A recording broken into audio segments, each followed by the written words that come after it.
الحمد لله الذي أنعمنا بدخول شهر رمضان الذي أنزل فيه القرآن هدى للناس وبينات من الهدى والفرقان، والصلاة والسلام على سيدنا محمد الذي أنزل عليه القرآن وعلى آله وأصحابه هداة العرفان، أما بعد.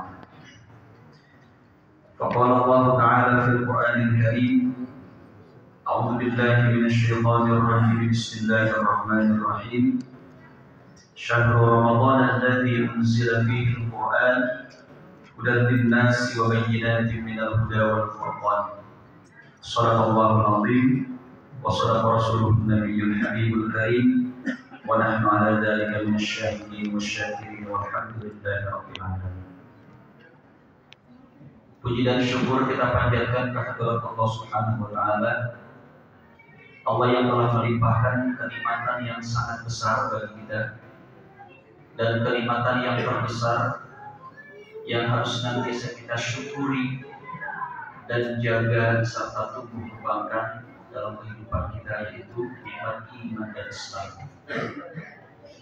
Keimanan yang harus senantiasa kita jaga, keimanan yang harus senantiasa kita pelihara dan terus kokohkan dalam hati sanubari kita, untuk kita senantiasa menjadi hamba Allah menuju ketakwaan dan pengabdian yang sempurna serta paripurna kepada-Nya. Keislaman yang senantiasa kita amalkan dalam kehidupan kita, dari mulai syahadat yang senantiasa kita kuatkan setiap kita sholat, kita melaksanakan tasyahud, senantiasa mengucap 2 kalimat syahadat. Asyhadu an la ilaha illallah wa asyhadu anna Muhammadar Rasulullah. Kemudian sholat yang senantiasa harus kita dirikan. Mendirikan sholat tidak hanya menunaikannya saja atau melaksanakannya saja, namun mendirikan sholat adalah melakukan sholat dengan sepenuh hati, dengan seikhlas-ikhlasnya, dengan sekhusyuk-khusyuknya, dan juga sholat yang terus meningkat kualitasnya dari waktu ke waktu. Tidak hanya tertunaikan rukun, sunnah, menjaga pembatalannya, tetapi tingkat kekhusyuan dari sholat kita harus senantiasa meningkat. Salah satu daripada tips atau juga cara untuk mengkhusyukkan sholat kita adalah konsentrasi yang harus penuh, bahwasanya kita berupaya untuk melihat Khalik Sang Pencipta.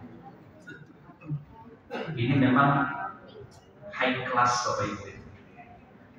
Laksana kita memandang Allah Subhanahu wa Ta'ala. Ini kelasnya kelas ihsan. Anta'budallaha ka'annaka tarahu, fa in lam takun tarahu fa innahu yaraka. Hendaklah kita sholat dalam konteks sholat ini. Laksana kita menghadap dan memandang Allah Subhanahu wa Ta'ala. Atau kalau belum mampu dalam level tersebut, yakinlah bahwa Allah yang mengawasi kita, Allah yang maha melihat terhadap sholat kita.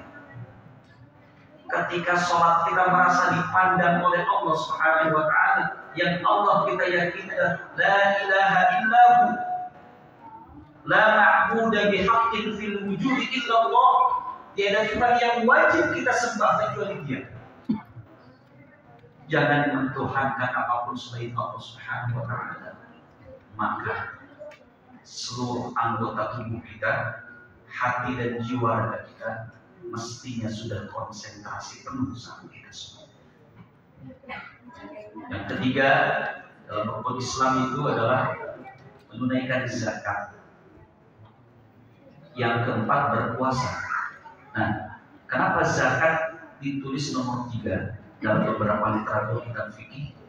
Kitab Safinatun Najah saja, karena Syekh Salim Al-Fadlawi disebutkan Antashhada an la ilaha illallah pertama tasyahud atau syahadat. Dua kalimat syahadat. Yang kedua iqamis shalah, mendirikan salat. Wa ita'iz zakat, yang ketiga mengeluarkan zakat. Jadi zakat itu baru puasa dua kali. Kenapa? Karena kalau kita kemarin Ramadan kita malam apa pertama? Masih ingat? Yang membuat agama malam ini ya, pengumumannya kemarin. Itu kan hampir jam 7.45 itu baru disampaikan pengumuman resminya. Kemarin di Masjid Al-Aqsa langsung terawih aja dulu. Saya juga nunggu dulu Pak, stay dulu di monitor televisi. Nah, jadi ketika malam Sabtu kemarin sudah masuk bulan Ramadan, maka sudah boleh mengeluarkan zakat Pak. Zakat fitrah sudah boleh dari sejak masuk Ramadan kemarin. Malam Sabtu sebelum kita puasa pun sudah boleh berzakat. Maka zakat dikategorikan nomor 3. Kemudian berpuasa. Wa tasum Ramadan, berpuasa di bulan suci Ramadan. Ada sebuah hadis Rasulullah SAW bersabda, as-salawatu ila salawat, wa Ramadan ila Ramadan, wal jum'atu ila jum'ati, mukaffaratun bima bainahunna. Antara sholat ke satu sholat, misalnya gini, malam ini kan isya ya, waktu kita kan, besok apa? Subuh. Nah, di antara waktu isya ini ke waktu subuh besok itu diampuni dosa itu. Nanti dari subuh ketemu zuhur, kalau kita berbuat kekhilafan dalam hidup ini, Allah ampuni juga. Dari zuhur ke asar demikian, asar ke maghrib demikian. Berarti orang yang menjaga sholatnya, kehidupannya dijaga oleh wasilah sholat tersebut. Tinggal nanti sholat yang seperti apa? Sebab kalau sholat yang mendirikan sholat beda dengan menunaikan sholat, makanya ayat juga wa iqamis sholat atau aqimus sholat. Aqimus sholat, dirikan dan dirikan. Almarhum Kiai Haji Zaid bin MZ dari sejuta umat itu pernah menguraikan tentang mendirikan sholat dengan melaksanakan sholat. Perbedaannya, kalau mendirikan sholat itu sholat yang ditunaikan dengan baik, apalagi dengan berjamaah selalu kita jaga. Kemudian yang kedua, setelah selesai sholat, maka nilai-nilai sholat itu teraplikasi, terejawantakan, terjemahkan dalam kehidupan sehari-hari. Nilai sholat apa yang pertama itu? Bersuci dulu Pak. Toharoh.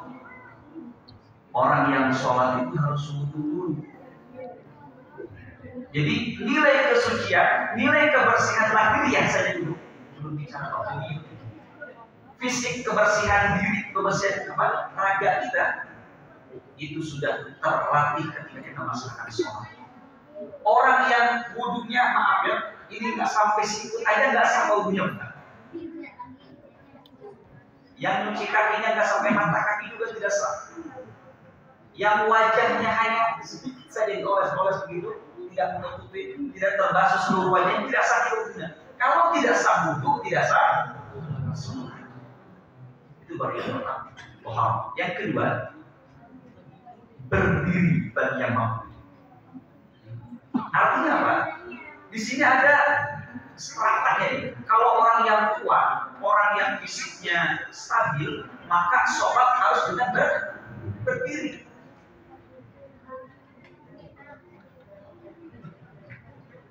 Dan di antara rukun sholat itu termasuk berdiri bagi yang mampu kan?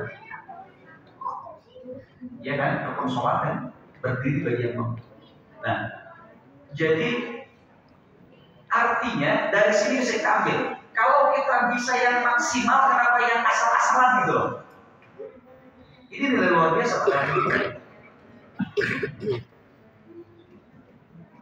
Contoh, tarawih kita 8 rakaat. Sampai sekarang belum ada revisi ya. Belum ada penambahan. Ya rapopo lah, nggak apa-apa.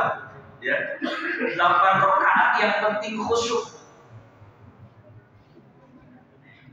Daripada 8 rakaat, daripada 20 rakaat misalnya kalau kita coba mereka gerasak gerusuk, bacaannya ekspres, gigi pris gitu lah istilah itu.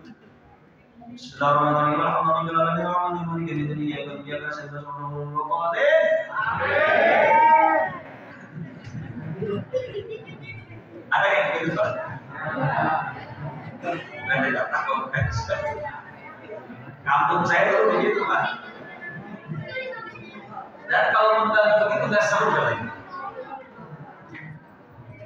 Kembali ke konteks tadi bahwasanya sholat yang berkualitas, sholat yang penuh kekhusyuan, nilai-nilai sholat yang kita terjemahkan kita aplikasikan. Orang yang sholatnya benar, lagi sholat saja punten, lagi sholat saja itu kan safnya harus lurus. Imam selalu menyampaikan, "Sawwu sufufakum, fa inna tasyiyata sufufi min tanamis sholat." Paham nggak pengajaran itu? Walaupun berbahasa Arab, kalau kalian ngerti besok lurusin. Imam dia luruskan safnya. Nah, artinya umat Islam itu harus berdiri berdampingan, harus yashuddu ba'duhu ba'dhan, saling menguatkan. Jangan biarkan ada sholat. Bahkan ada yang menyebutkan itu dari batin syaitan. Harus kokoh silaturahim yang kita jaga, kebersamaan, perbedaan boleh, satu keniscayaan dalam kehidupan kita. Dimanapun lingkungan teritorial dan kawasan kita, mau di keluarga sendiri juga, bapak dengan ibu sering berselisih paham, beda pendapat sehingga namanya rumah tangga ada aja Pak, piring ketemu lagi kan dengan gelas dengan gelas lagi. Ibu sering berantem nggak sama suami ibu? Maaf, pasti berantem ya. Selisih paham deh, lebih halus dari sini. Suka nggak ada perbedaan pendapat dengan suami ada kan? Ada. Kita dengan anak kadang-kadang ada perbedaan pendapat juga. Dan dalam kehidupan di masyarakat, di organisasi, di kantor, dimanapun juga ada perbedaan pendapat. Tapi cari titik temunya, cari benang merahnya.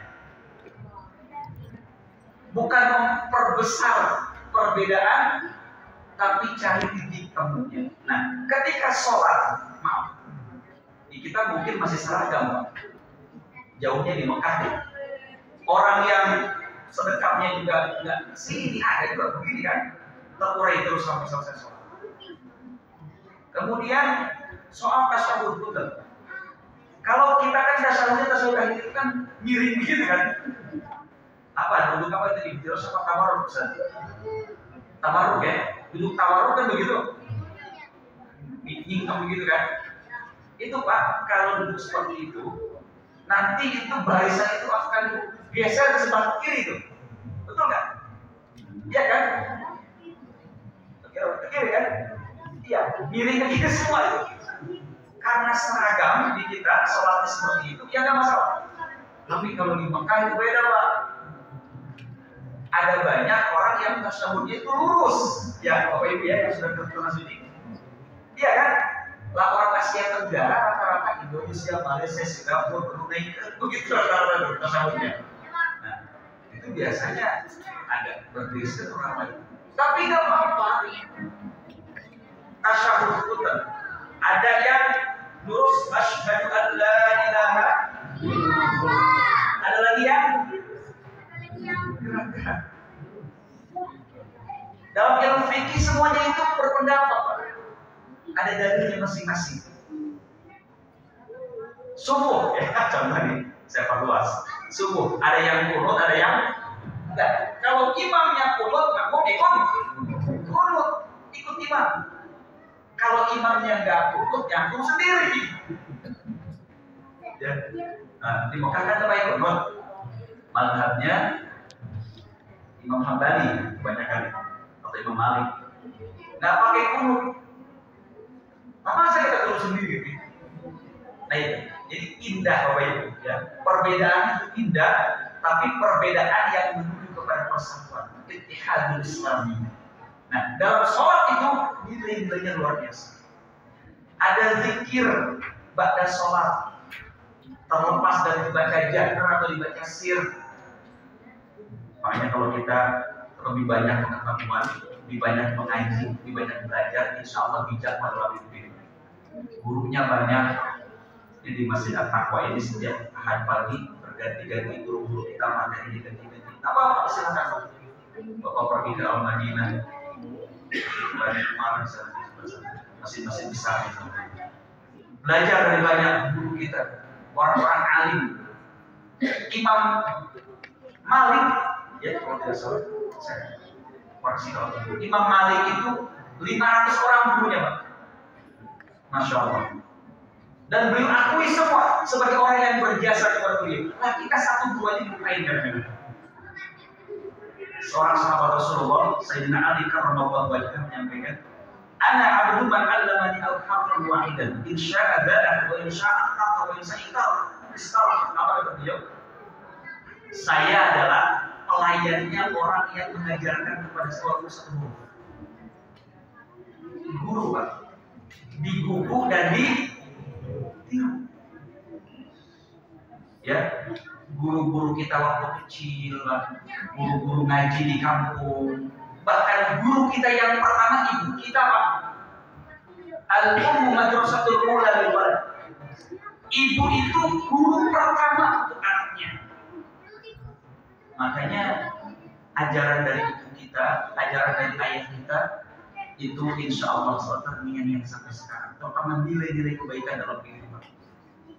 Bapak Ibu rahimahullah, saya lanjutkan lagi bahwa kita sudah ada di hampir menjelang akhir awal Ramadan. Artinya Ramadan dibagi 3, 10. Ini sudah malam yang berapa sekarang? Malam yang ke-8. Satu pekan sudah kita menunaikan ibadah di Ramadan ini. Dengan segala perjuangannya, jamaah Masjid At-Taqwa insya Allah besar pahalanya.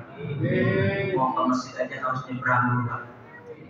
Kemarin, betul? Saya dikonfirmasi Pak Ketua DKM, Ustaz, tarawihnya libur dulu sih. Bukan libur, Bapak Ibu tarawih di masing-masing mungkin ya, atau cari masjid-masjid yang tidak banjir. Mungkin kalau kawasan ini sih hampir semua ya kan, hampir semua. Rumah kebanjiran, Pak? Bu, rumah kebanjiran? Banjir pahala, Bu. Banjir di bulan Ramadan selalu berkah, Bapak Ibu. Ya, Allah curahkan rahmatnya luar biasa. Ini kalau tidak dijaga masjid kita ini, Pak, Masya Allah, Allah yang menjaganya. Mungkin nanti ada wacana Pak Haji Abdul Qadir dan para penasehat ke depan, kalau nggak nyentuh sutet, ada sutet di atas. Kalau nggak nyentuh itu tuh, apa namanya itu, tower, ya, mungkin boleh ditingkatkan di masjid. Tapi jamanya harus penuh. Insya Allah. Ini mulai malam ke-7 ini mengalami kemajuan atau kemunduran?